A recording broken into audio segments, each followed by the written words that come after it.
Hello and welcome to Love is the Message, a podcast about sound systems, the dance floor, countercultures and much else. I'm Jeremy Gilbert. I'm here as always with my friend Tim Lawrence. Hi Tim. Hi Jem. And today we're going to be talking about the beginnings of The Warehouse, the iconic Chicago club. And we're going to be talking about the background to its opening and its eventually enormous impact on house music and everything that's come after it. And Tim is mostly going to lead us through this. He's the one who knows this particular bit of history much better than I do.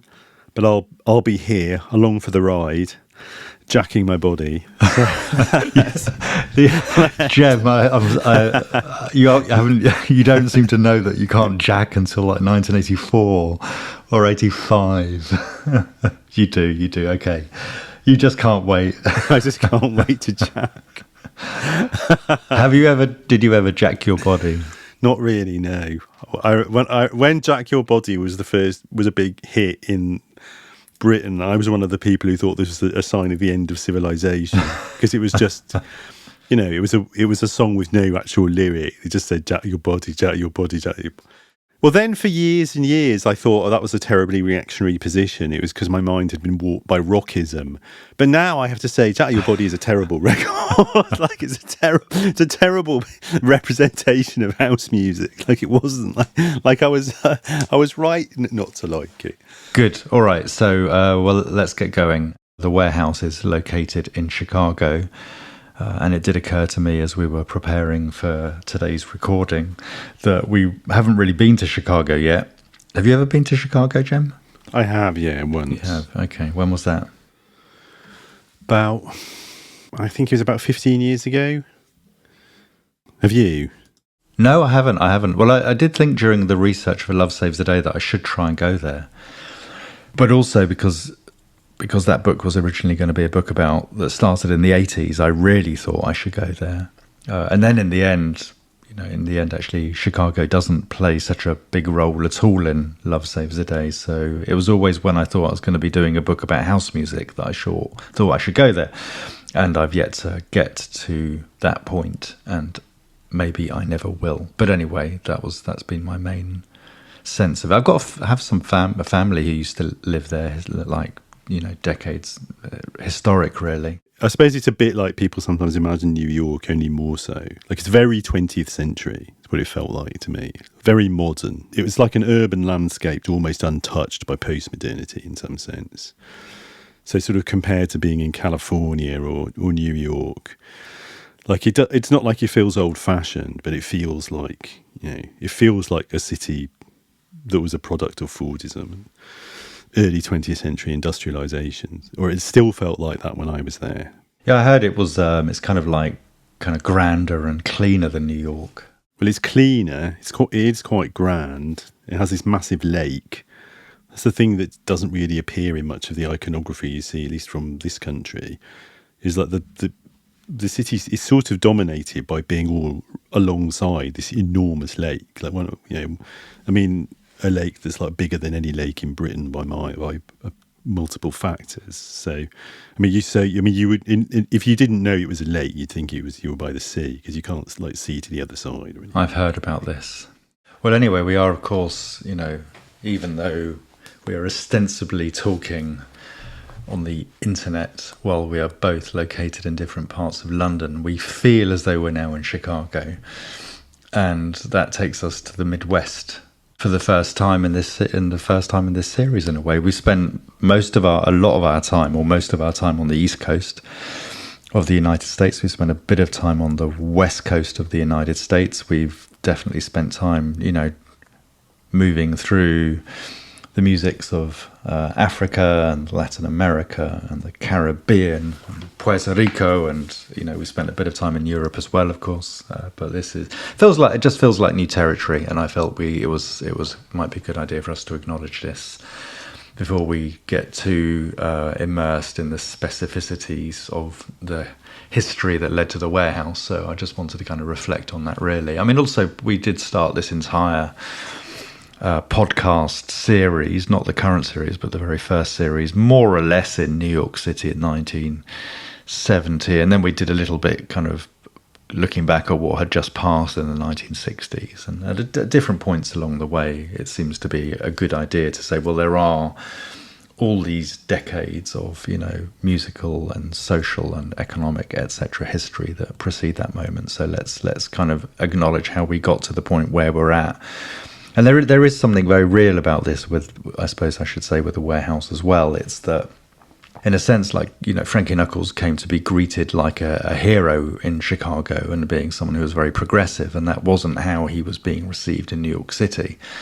So it was already the sort of cultural distance that existed between the warehouse and New York City kind of gave Frankie Knuckles a very different kind of impetus when he was there. So it's also about how culture develops and where it happens and what the impact of that is. And we'll go on to this, and we won't get onto this in this series even, but when the backlash against disco comes through, or I should say peaks in 1979, this is Chicago again. One thing that David said to me, but it's a kind of quite a common assessment, at least back then, was the sense of like, well, disco sucks happened out there. It didn't happen in New York City. It was somewhere else in sort of middle America. And it was that middle America that skilled workers, of course, skilled working class, the C2s, as sometimes they're referred to, I think, switched their allegiances in that 1980 presidential election from the Democrats to Ronald Reagan, which sort of also preempted Donald Trump's later victory. Anyway, so we're in Chicago. Well, if we're going to do a very short musical history of Chicago, the city first probably becomes very important, like absolutely central, with the emergence of the blues, or the development really of the blues in Chicago, and in particular the Delta blues. This obviously can be traced back to the recent history of slavery and emancipation, and most specifically the great migrations that started towards the beginning of the 20th century. I think maybe even as specifically as 1910, that brought thousands and thousands, no doubt hundreds of thousands of African Americans to Chicago. I mean, there was similar movement going to New York, where suddenly African Americans started to live in Harlem, and within a short space of time, the Harlem Renaissance started to unfold. And within that, a great deal of, jazz culture and even ballroom culture, and certainly rent party culture, which goes on to inspire the Loft. So this is the point in history where a lot of changes are happening through black migration. And in Chicago, it really leads to this development of the blues, which had been initially more of a solo form of music making, with certain patterns being played, of course, on the guitar, and a call and response unfolding or happening, but with the vocals. It is around it's the development of the Chicago blues, the Delta blues, that marks the development of the blues into something which is much more electrified in terms of the instrumentation, so in particular electric bass and guitar. And there's all these key figures who are really significant to the development of the Delta blues, maybe the most influential of all. I don't know, it's not something I feel able to make a judgment about, and it's maybe not very important to try and say who is the most important, I suppose. But one of the very significant Delta blues musicians and innovators is Muddy Waters. So let's have a listen to some Muddy Waters music, and this is Trouble No More from 1956. I don't care how long you're gone, I don't care how long you stay, but good kind treatment go bring you home someday.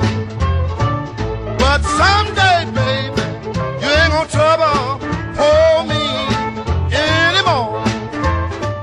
Jem, what did you make of that record?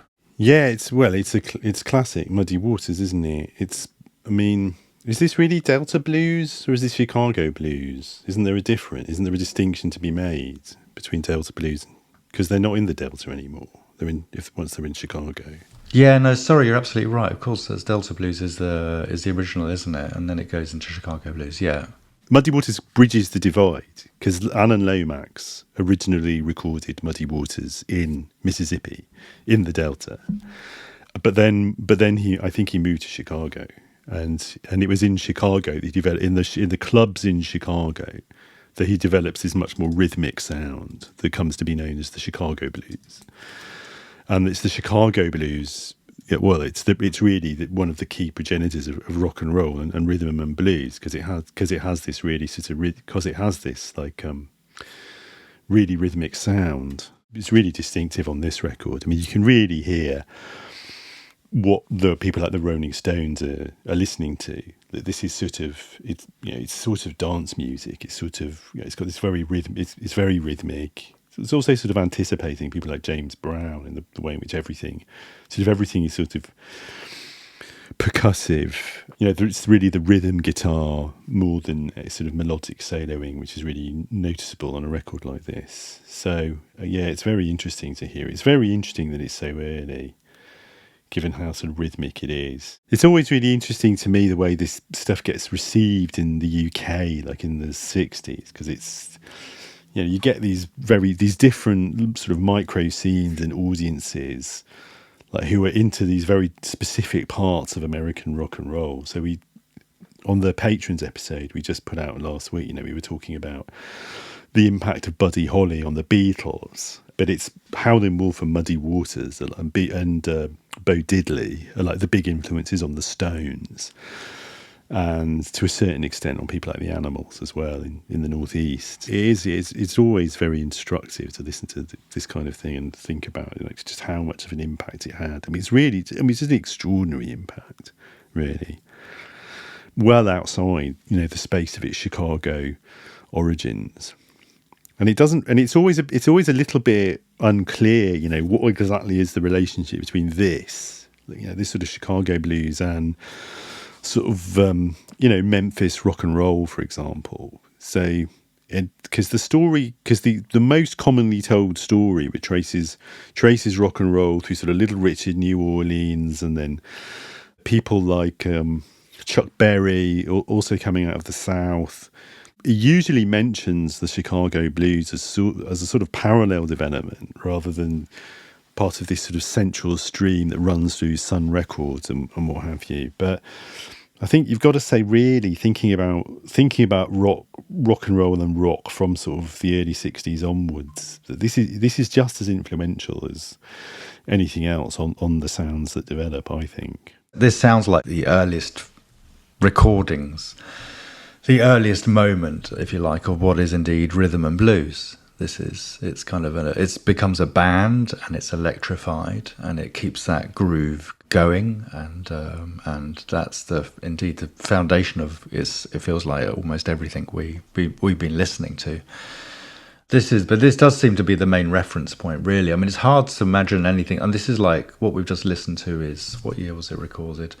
It was 1956, but Muddy Waters starts in 1952, for example.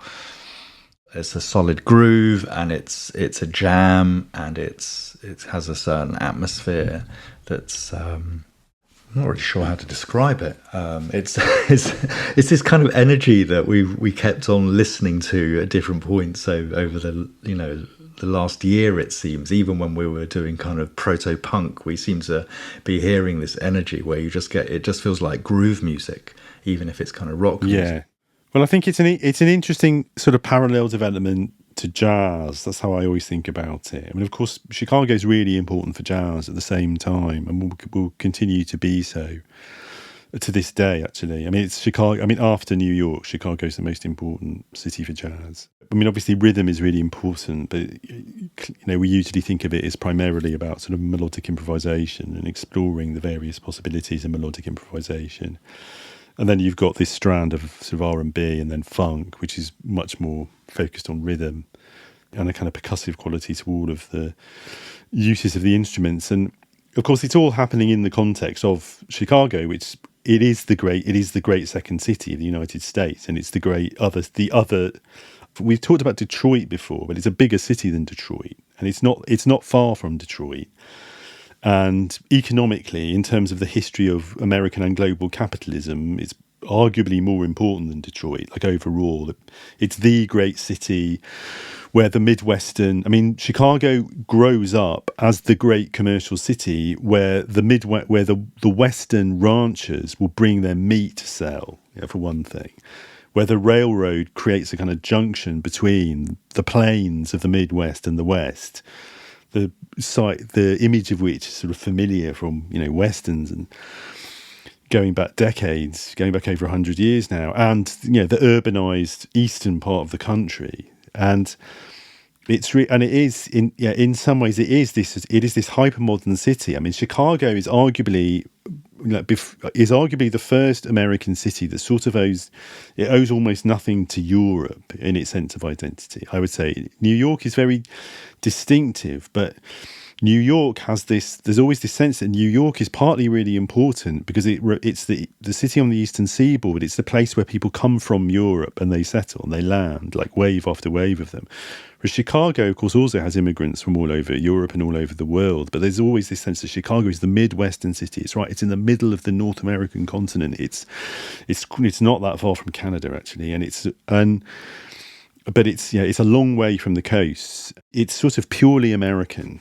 And in some ways, it's this sort of purest expression of the power of American capitalism. It's funny because you were asking me actually about what it was like when I went there. And in a way, the place it reminded me most of, although just for the reasons I'm saying, not for any other sort of aesthetic reason, was Sydney. And you really have this sense in Australian cities like Sydney that there's something just kind of incredible about the fact that it's also recent. It's all only really there since about sometime in the late 19th century. I mean, New York can trace back its history to the 17th century to a certain extent. Chicago, I don't know when it first starts, but there is this sense that it's all sort of incredibly modern. That it was all created like incredibly fast from like the period of the great industrial boom in the last quarter of the 19th century through to the sort of 60s, basically. And it is one of the great crucibles of modernity, and it is the place where black people, who are taking part in what is called the Great Migration, they are leaving the South to find new lives in the northern cities. It's the first place a lot of them get to. It's closer to the South, geographically. I mean, it's nearer to get to than it is to New York by most of the routes that people would travel. It's not particularly closer, really, sort of, but as the crow flies, I think. It depends which part of the South you're measuring its proximity to. But it was the first place a lot of people would get to, and a lot of people would go there rather than going to New York. I think it was just a lot of jobs, right? I don't really know a great deal about the economic history of Chicago, but I think it was a very important centre for the manufacturing of armaments in particular. Yeah, and as I said, it's the great commercial centre. Parts of Chicago, they grow up around the stock trade. Has one of the most important. I mean, the Chicago stock market, I think, is really important at one stage. It's also where The Good Wife was filmed, so that shows that there must have been. There's a lot of lawyers who live there as well. So for all those meetings, for all those reasons, it is one of the great crucibles of modernity, of industrial modernity, and in particular of the African American experience of industrial modernity, and so that is really what you're hearing in this music, and really the experience of the Great Migration. I think you hear it in music most directly in what we've just heard. You hear it in the shift from the Delta blues, which is usually just a guy playing a guitar, like he could do on his porch back in Mississippi and on his sharecropping farm. Instead of that, you're hearing a band play this kind of rhythmic music, which has this kind of the pulse of the city and the city's nightlife to it. Sure, I was going to say it's like the entertainment industry. It's like there's mass migration. It's a large city. I mean, it's not completely different from New York, of course, but it parallels New York in many ways for scale. And it's about. There's lots of entertainment opportunities, so lots of musicians indeed join the migration because that's where the work is going to be. It's, factory workers or industrial workers or whatever, people who work during the week, and then either during the week or over the weekend they want to go out and they want to listen to some music. So it has this incredibly vibrant music scene, and from well, I don't know. I was going to say with Chicago jazz, we got the key figures of King Oliver and Jelly Roll Morton. Are the two of the key stars of what's going on in Chicago jazz, and I think it's King Oliver who ended up bringing Louis Armstrong to Chicago. That's also a journey that Louis Armstrong makes from. I don't know if it was directly from New Orleans, but Chicago is where a lot of the work is. I mean, if another kind of, in terms musically speaking, Chicago also has a sort of significant, I mean, I'm not clear how much, let's call it disco, Chicago is responsible for. And if there were kind of great kind of Chicago disco acts that came through there, it seems to, I'm not clear about that. I'm not really aware of Chicago disco, but it was a huge center for soul music, which obviously evolved, out of R&B. And, this kind of, Curtis Mayfield, I think, is from Chicago. Sam Cooke, the Impressions. The staple singers, I think, out of Chicago as well. Earth, Wind and Fire. I actually didn't know that, but I was checking it out earlier, and they're from Chicago. Played Fantasy, actually, at the last All Our Friends at the end, and that was good fun. David used to play that, so it's kind of been doing some research into David that I was kind of like, oh, David played Earth, Wind and Fire at the end, or I don't know actually at the end. Anyway, and also again, I hadn't been aware. This is just sheer ignorance, but Rufus and Chaka Khan are also, musicians who come out of Chicago, and obviously ended up kind of teaming up and forming this incredibly powerful, incredibly important, soul funk, seeping into disco. Recording partnership. So let's hear a bit of Rufus and Chaka Khan. This is Once You Get Started from 1974.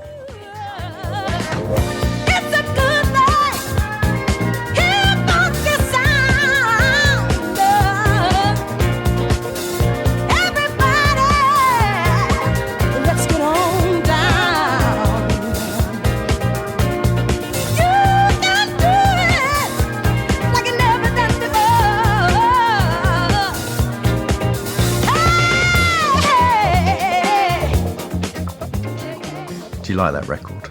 Yeah, it's great. Yeah, very compelling funk in the process of becoming sort of disco. Very energetic sort of funk record. Yeah, really great. I suppose I hadn't really thought about when Chaka Khan first started recording, but she sounds great on that. Yeah, I mean the sort of power and precision and expression and sort of the flexibility or mobility of the vocal is just like something else, really, isn't it?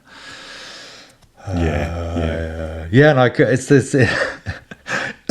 Excuse me. It's like 1974 is. I don't know. It's sort of ostensibly the year when disco kind of comes through. I mean, you can sort of go back to 1973 and say, "Oh, that record sounds like disco."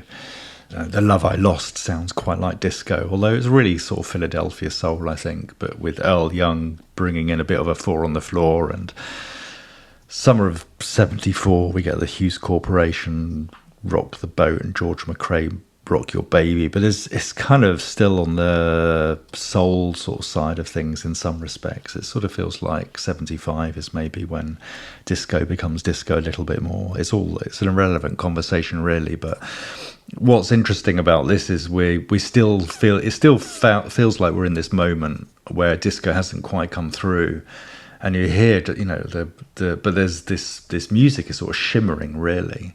It's like incredibly tight, very soulful, very, very funky.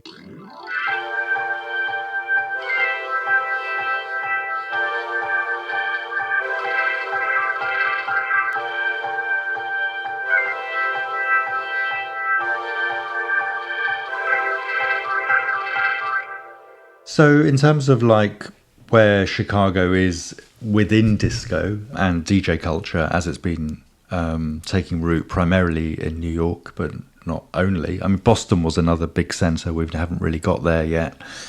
Los Angeles had a little bit of a scene, but it wasn't that significant really. And you would have thought that maybe Chicago had a pretty important disco scene, but that doesn't quite seem to have been the case. And sort of the story of the rise of the warehouse partly tells us that it wasn't really the case.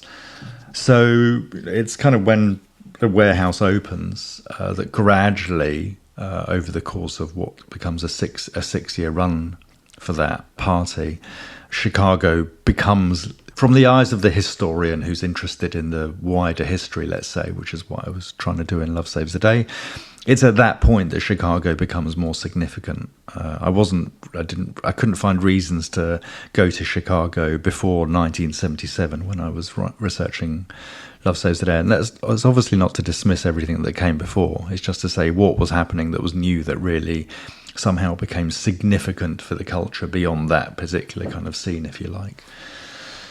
So, I mean, I think it's before we get too much into how the warehouse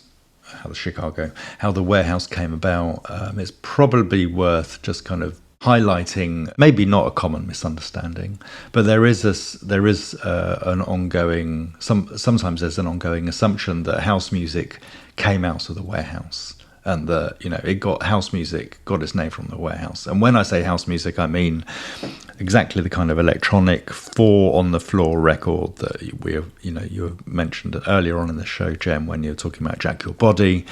It's got the Roland 808 analog synthesizer technology, 120 beats a minute. People start jacking to it pretty quickly. That's house music. That music never got played at the warehouse at all, because the warehouse ended up, and this is a few series at least down the line, but the warehouse ended up closing in June 1983. The first house tracks that are sometimes identified in this silly game that gets to be played are, I think, Jamie Principles, Your Love, which actually wasn't recorded with a drum machine but sounds as though it might have been, but has a housey kind of feel, and also Jesse Saunders, On and On. And those two records came out in late November 1983 and early 1984. So after the warehouse closed. So but the house music, the moniker, if you like, did originally come out of the warehouse. So just to kind of make this point, is part of the warehouse's significance. There are other aspects or other reasons why the warehouse is significant. And this came about, again, to jump ahead a little bit in history. We'll come back in more detail much, much later on, but it's to, again, explain why the warehouse, we're spending some time there. This is because the warehouse became the most happening venue in Chicago in this 1977 to 83 period. A local record store called Imports Etc. was obviously selling records, and I'm pretty sure it was Chip E., who I did interview, but this is many years ago, but this will be also recorded elsewhere, I'm sure, making the claim that while he was working in Imports Etc., he decided to start trying to sell the records that Frankie Knuckles was playing by putting them on a rack and titling that rack, or putting a sign at the top of that rack alluding to or referencing house music, which was short for warehouse music. But this was exactly the kind of music that, let's say, Larry Levan would be playing simultaneously at the Paradise Garage, or in many instances, David Mancuso at the Loft. Parties that were still going very strong, indeed, in New York in 1983. So what was initially called house music was also a version of what was being played in New York. And in fact, Frankie Knuckles was going back regularly to New York to see. He was pretty close with Larry Levan, and he could pick up a lot of new records if he made a monthly trip, which he did, to New York to spend time with Larry and hang out with all the record promoters, many of whom were gravitating around Larry, wanting Larry to play the records. And Frankie was emerging as a significant figure in Chicago, so he picked up records there. I mean, I think that another thing to point out, and I think this will become a recurring theme, and maybe we'll think about it a little bit more in the next episode, because I suppose this is if we haven't done this already, it's worth saying that we're pretty sure we're going to need 2 episodes to cover what was going down at the warehouse in 1977. So maybe we'll return to this theme at the end of the second episode we record on the warehouse.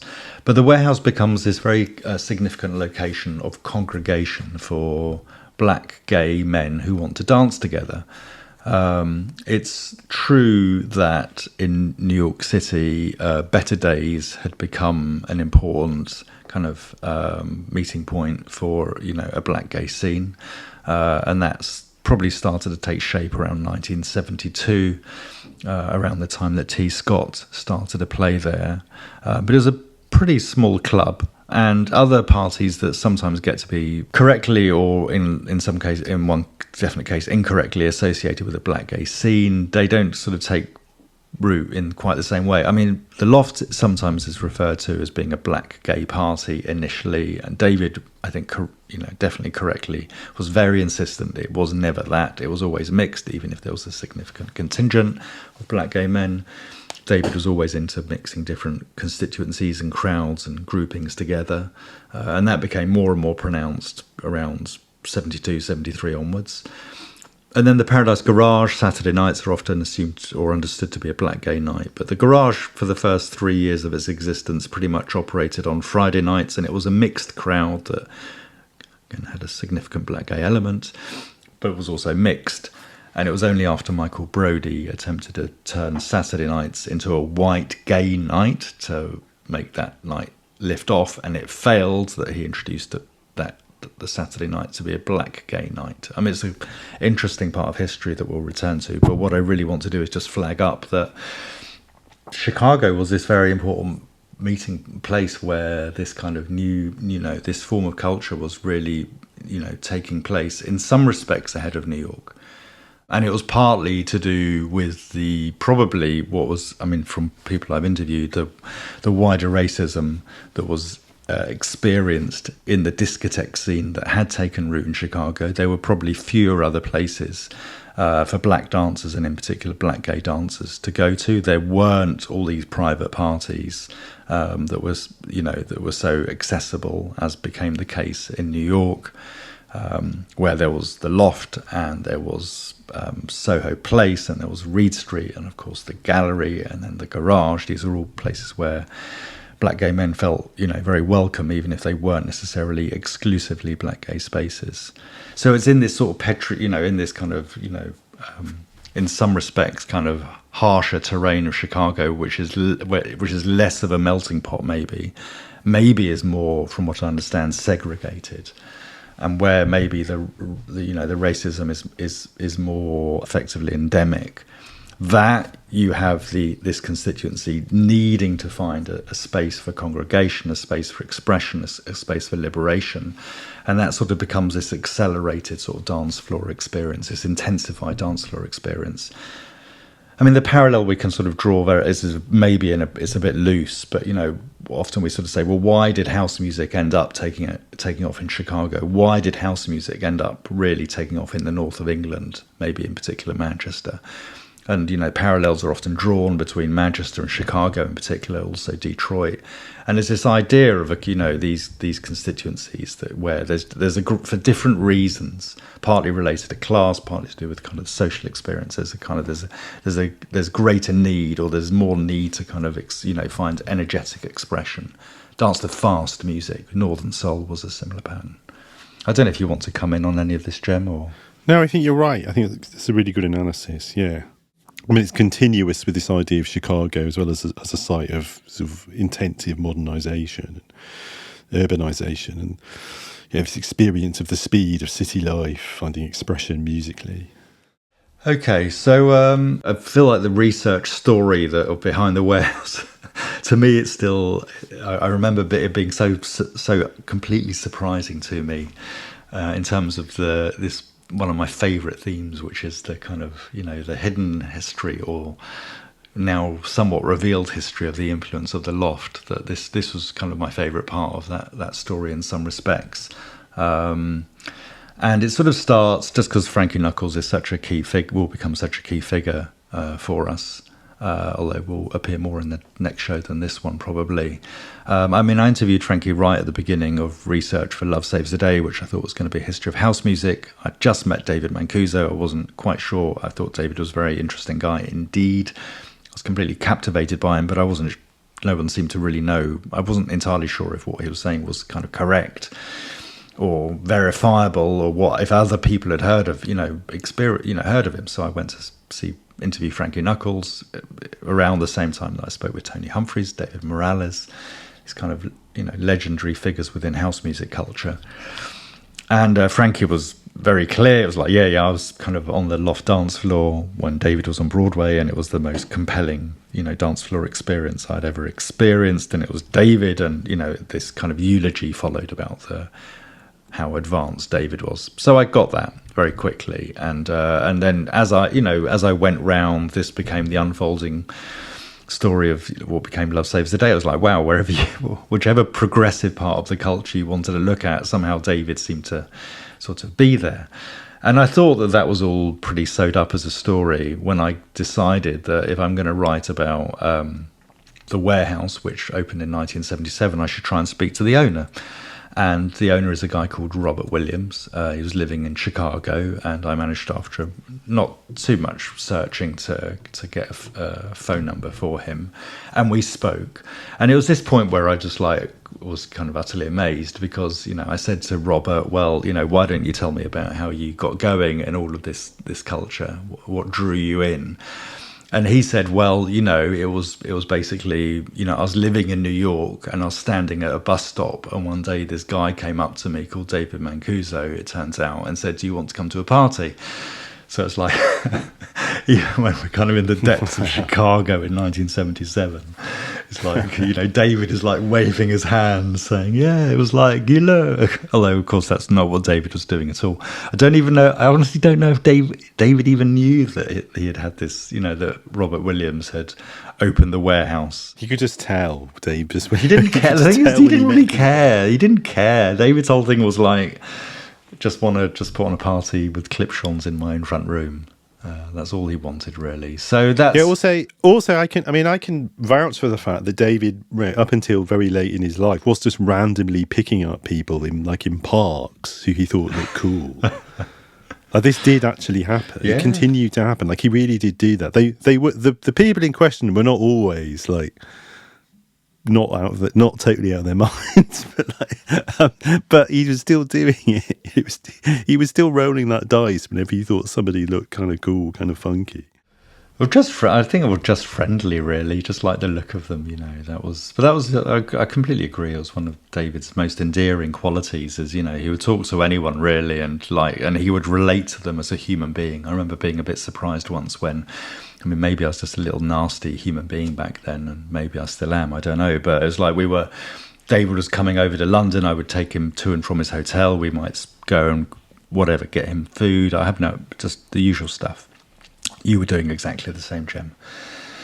And we just thought, we were in sort of Aldgate, which is not a very particularly nice part of even the city of London. The financial sector is like a huge roundabout, and David had a hotel near there because it was one of the only hotels where you could smoke in a bedroom, and David needed a room where he could smoke. He would spend 2 days with you, of course, and then he would go to a hotel for 3 days. I think it was the pattern initially, Jem. And anyway, I could never understand this, but David absolutely loved Tesco's. It was like, you've got these great delis in New York and you like Tesco's. And we were like, Americans do like Tesco's. It's a thing, especially New Yorkers. No, it is a thing. It's one of the British brands that people in the States know, and I don't really know why. It's really bad produce and stuff. It's not that bad. It's not that bad. It's just anyway. We were in Tesco, and it was like, this is such a I'm enjoying the chit chat, but it's like the conclusion is not that exciting. But we just got to the till and were buying whatever, a loaf of bread, and David was just he really wanted to talk to the cashier and asked them how they were, and the cashier was just completely bemused as to what was going on, that someone would want to actually try and have a conversation with them and treat them like a human being rather than just a sort of service worker who was just supposed to pack their goods as quickly as possible. I don't know, I always remember that very strongly. It was a continual experience with David. Yeah, it's true. He was always really nice to people in shops and stuff. They're really nice. Yeah, he just really he would describe himself as a introvert sometimes, but I think he clearly wasn't he was a shy extrovert is one thing I like to say about, have concluded about David. It's funny, actually. The only other person I've known who was really like that was my dad. My dad was like that. My dad would just sort of wander around the street and chat to people. And it's like, in most contexts, this came across like you were a nutter. But he'd sort of learned to be that way, like living in like West London in like the 60s, and then in San Francisco in like the late 60s and early 70s. And it was, it's funny, actually. Like when I first got to know David, it sort of reminded me of this a bit. I mean, it was also, my dad would try and be that way with sort of doer people in the north of England, and they would just think he was a lunatic, and be scared of him. So, and which might have, I don't know. David was sort of more charismatic. He was more able to sort of pull it off. This kind of friendly man of the people everywhere he went. But it is a kind of mode, and I think it partly did come out of that sort of countercultural milieu where people were making a sort of very deliberate effort to break through a sort of capitalist everyday alienation on some level. Like I think it wasn't just a sort of organic friendliness. It was partly that, but it was also quite a studied way of being in the world. It feels like an indulgence, but we're used to being self-indulgent on this show a little bit. But I do feel like what we are partly telling the story of here is how the Loft, because we have this interest in David and the Loft as a model of social progress within music and dance, particularly rigorous, and one that displayed, lots of longevity and all the rest of it, and influence. And with the Warehouse, we're into how the Loft starts to influence what's going on outside of New York. And I just wanted to try and briefly draw attention to another party that started outside of New York that was very influenced by the Loft before we turn our attentions wholly to the Warehouse. And that was a place called Le Jock, spelled L-E, as in the French, and then Jock is J-O-C-K. Now, I don't think Jock is actually a French word. You probably know this, Jem. I should have looked it up. But it was pronounced as if it was a French word. It's not, but funnily enough, my family and I once met a dog in France who was named Jock. Well, there you go. Everything is connected. Very memorably. Yeah. And it's kind of, I think I want to sneak this in because we're now in 1977, although we're not completely ruled by chronology, it does play a role in how we organise things, and I can't see us getting back to this moment or this party in any other way unless I slip it in here now. And it is part, again, of this emerging kind of black gay culture that develops kind of significant force, and, largely through the Loft initially, but then also through Better Days, then through the Warehouse, but also through this party called Le Jock. And Le Jock is opened by basically a kind of fashion designer who is struggling somewhat to make his mark in fashion design, partly because of the racial exclusions of the industry, called Al Murphy, who was a black gay man who was a regular at the Loft. And he became, at the Loft, part of a crowd of young, generally black gay designers, and also black, often straight female models who were just hanging out together. Stephen Burrows, for example, was a particularly influential part of this grouping as well. And Larry Patterson was also in this group. Larry Patterson would go on to become a very significant figure within Newark party culture. He became one of the DJs at Zanzibar, which was Newark's best known party, really, where Tony Humphries made his name in particular. But before Tony Humphries, there were some other DJs, and it included Larry Patterson. Larry Patterson was also the only person who David sort of alluded to me being a sort of a boyfriend or a partner. Then at one point into what we could potentially call a relationship, although maybe we shouldn't, Larry Patterson said to David, what's more important to you, me or the party? And that was the end of the relationship. David wasn't able to tell Larry Patterson that he was more important than the party. And this was just David. David just became completely, his whole life became revolved around the party and juggling all of these friendships and relationships simultaneously. This is just who David was. But it was in, this group that in many respects took root in the Loft, then developed its own Loft-inspired party called Le Jock, which opened, I think it may have been May or June 1974. As I said, it's in Newark. It was in a sort of, I think, an artist sort of gallery space that resembled a very large house. So it was the first satellite, if you like, of the Loft. It had its kind of own invite system. It was like definitely going into someone's home. It was done up much more beautifully in a way. I mean, I don't mean like expensively necessarily, but there was far more attention to detail. It was a place that was kind of felt quite, maybe because Al Murphy was deep into fashion and design.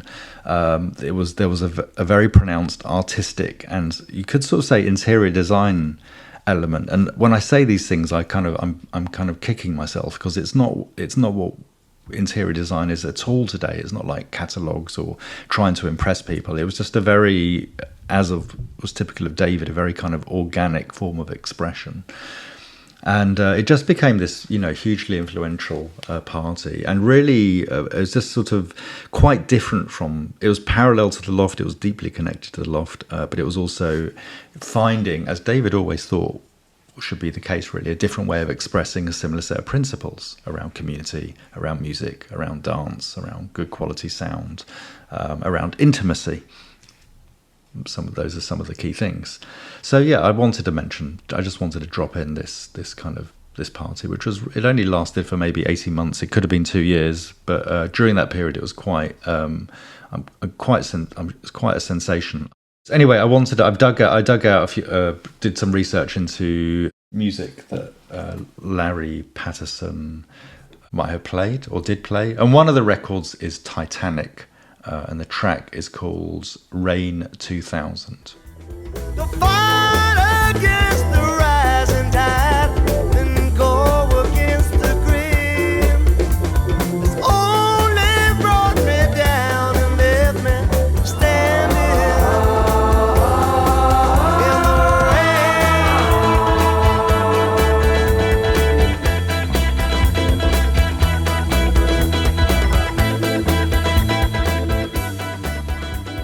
Gem, Titanic.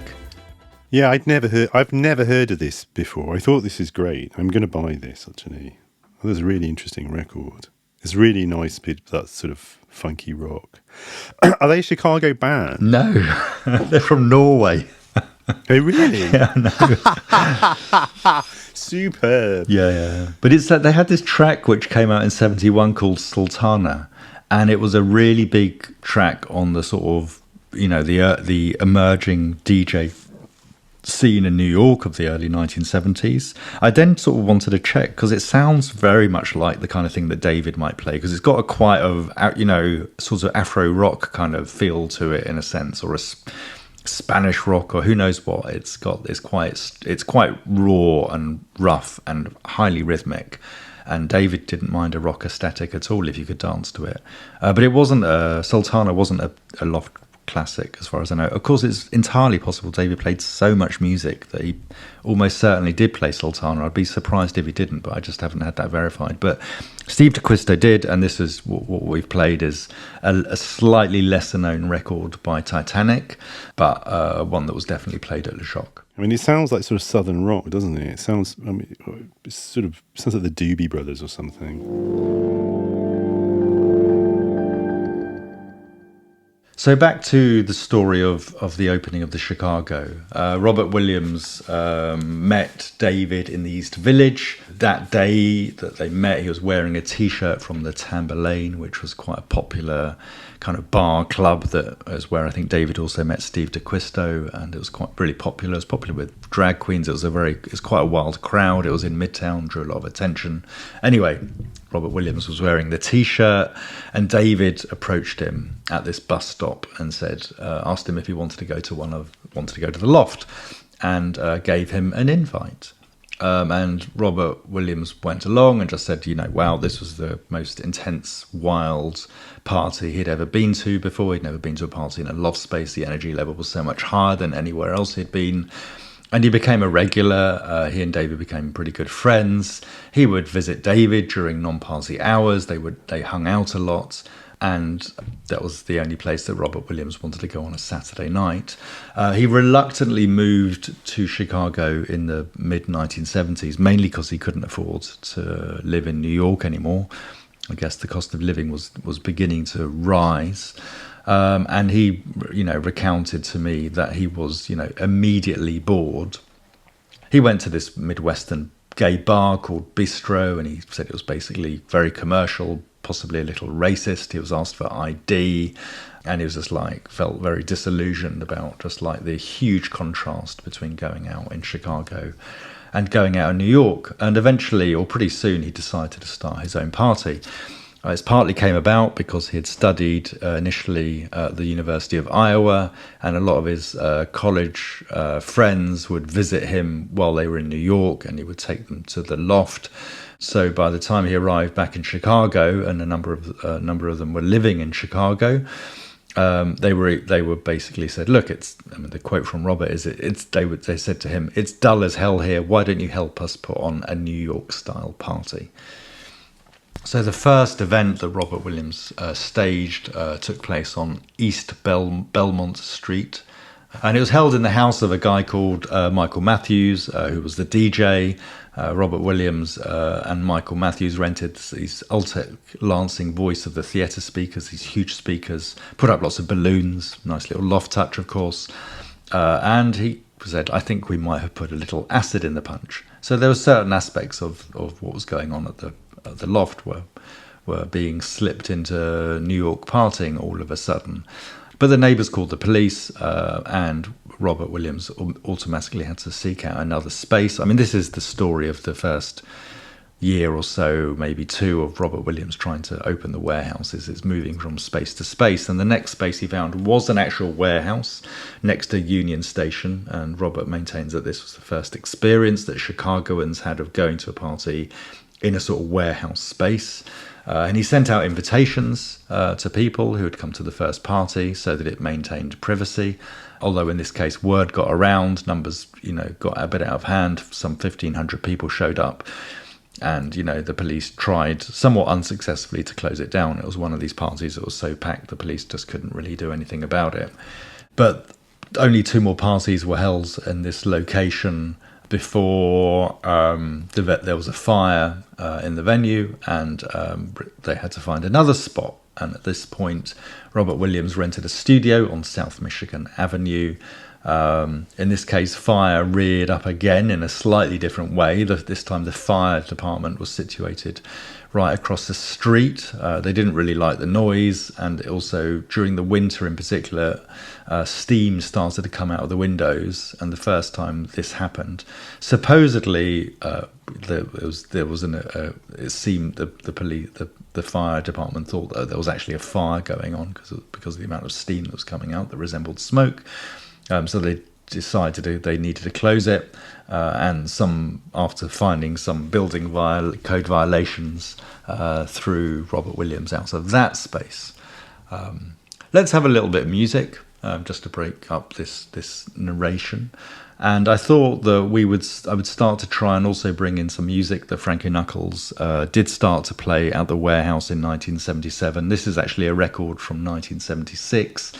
And it's Bumblebee Unlimited Love Bug.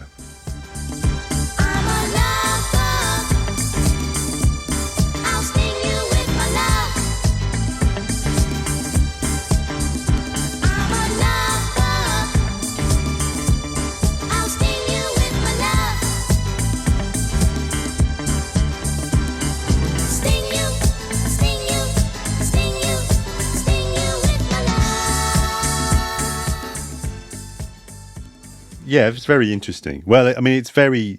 If you said to me, I'm going to play you a record, which is like one Frankie Knuckles was playing in the early days of the Warehouse, this is exactly the sort of sound I would have expected. I mean, it's disco, but it's also has a very kind of proto house quality to it already.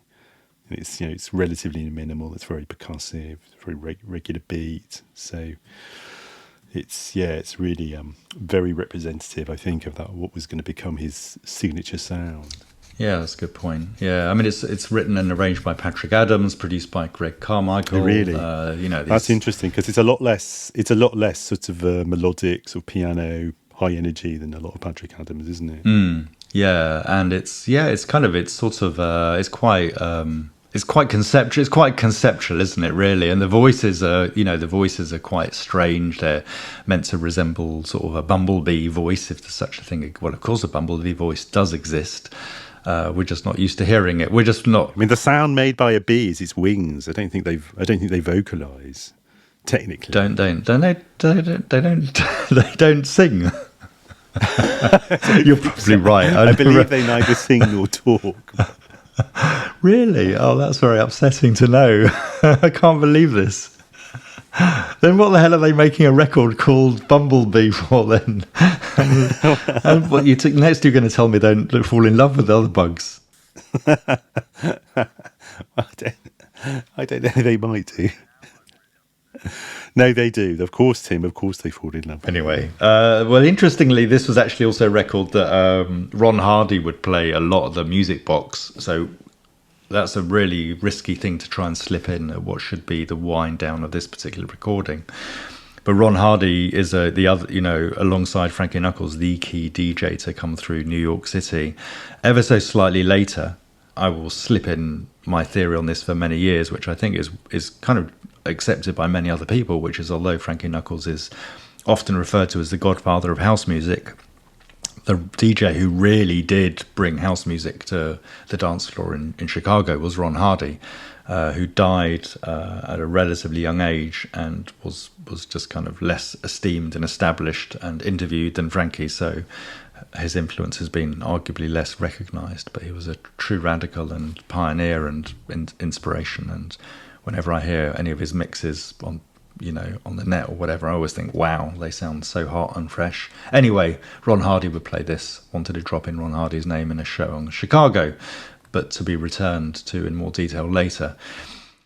The next venue that Robert Williams moved to is a venue that was dubbed the Warehouse, but didn't actually become what we understand to be the Warehouse. This was at 555 West Adams. It took quite a while to nail down all these locations, so maybe it's very boring to hear about them all, but it was kind of interesting to map out this history. And in this instance, Robert Williams teamed up with someone who had gone to be quite significant, Siegfried Schuh, who is a German and a master violin maker who becomes a sort of business investor and helps with the finances at this venue. And here a proper an invite system is introduced. So in other words, as the parties are developing, they become more and more like the Loft. And this is, the name is registered as US Studio, and it's registered as a private social club in order to bypass Chicago's cabaret licensing laws that are similarly restrictive to those in New York City. So it operates as a sort of after-hours juice bar, and it becomes a place where a lot of black gay men start to also continue to congregate and find a sense of freedom that they can't find elsewhere in the city. The DJs in this spot are Michael Matthews and Benny Winfield. And the venue gets to be dubbed the Warehouse, even though it's not actually called the Warehouse formally because of the post-industrial design of the venue in the way that the Loft came to become known as the Loft for similar reasons.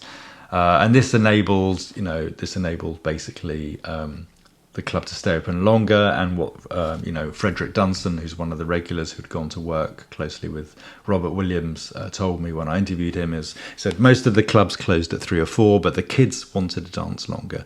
The kids being the name that was given to black gay men. And that whole crowd. So there was an energy that was being met in different ways, and whether it was in New York City or within Chicago, David's strategy of bypassing the cabaret licensing laws by holding a private event was serving the needs of the community and became itself a form of expression.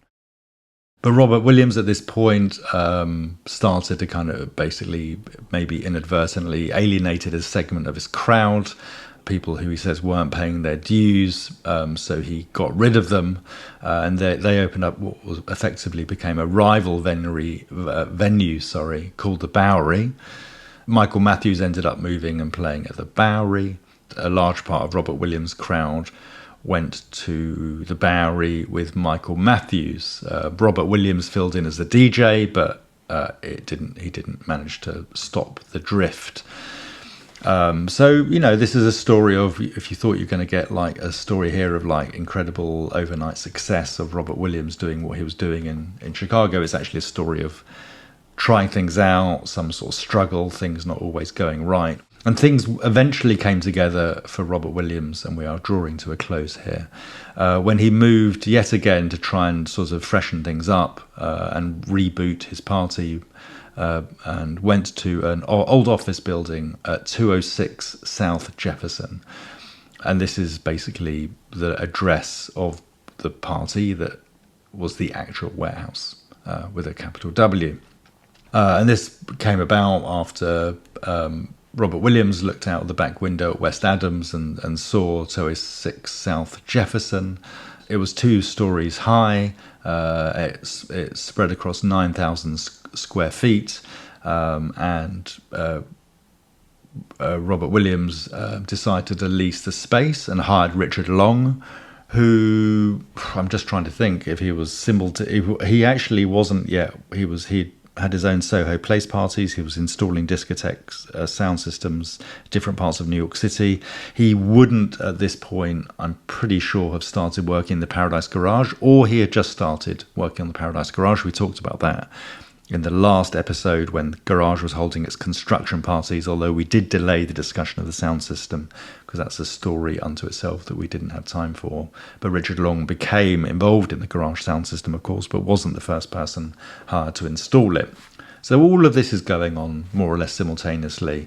It's basically also a sign of the scene becoming bigger, and all of this follows David moving to Prince Street, establishing his right to do that legally, and that it helps inspire, although of course Chicago is a different city with different bylaws, it helps inspire the warehouse to open and the Paradise Garage to open. Bigger venues because it's suddenly legally possible to do this, or reasonably secure. So the investment becomes possible and not such a risk. So Richard Long installs the sounds, and as all of this is happening, Robert Williams decides he needs to hire a new DJ because he hadn't succeeded, and he decided to try and lure his crowd back by inviting Larry Levan to DJ. Well, how about that? Robert Williams is going to New York and suggesting that Larry Levan, who is emerging as one of the most popular DJs in the city, should put down put his records in a bag and go and move to Chicago. Larry Levan was not interested. At this point, Michael Brody had been in touch with him and had said that Reed Street had closed, which was Michael Brody's first venue, but he was going to open the Paradise Garage, and he wanted Larry to go with him to the Paradise Garage. This becomes a pivotal relationship, if you like, in New York City party culture from 77 to 87. It's this very important period. And Michael Brody had asked Larry Levan to not accept any other jobs because he wanted to give him the job at the Paradise Garage. And Larry Levan had said yes to Michael Brody. So when Robert Williams asked Larry, Larry apparently responded, "Are you crazy? I'm not going to the Midwest." And then Robert Williams also happened to know Frankie Knuckles. And Robert Williams therefore said to Larry Levan, "Well, what about Frankie?" Because Larry and Frankie had become pretty good friends. And Larry replied, "You can ask him yourself." And that cliffhanger is the end of this episode. Fantastic. Are you excited? I am very excited, yeah. Well, you're going to have to wait till we record the next episode to find out what happened. All right, that's great. Thanks, Tim. Thanks, Jem. Yeah, it was a great introduction to Chicago at the time. And yeah, we will find out next time whether or not Frankie Knuckles decides to go to Chicago. Yeah, I wonder how this story will end. Thanks for listening, everyone. And as always, if you've enjoyed the show, please, if you haven't done before, give it a 5-star rating on a platform app. People always say leave us a review, but a lot of the time you don't even have to bother writing a review. You can just leave a rating. A review's even better. Better yet is giving us some support if you have the means on Patreon. We have a huge and growing library now of special patrons episodes. Right now, we're in the middle of recording a pair talking about the emergence of the discipline of cultural studies in the 70s, with particular reference to the way in which the early cultural studies writers were looking at youth and music culture at the time that we are currently discussing on the main show. But if you don't have the means for that, don't worry. Thank you very much for listening, and we will be with you next time. Thanks as ever to producer Matt Huxley, and thanks to you, Tim. Thanks, Jim. Thanks, everyone. Bye-bye. Bye-bye.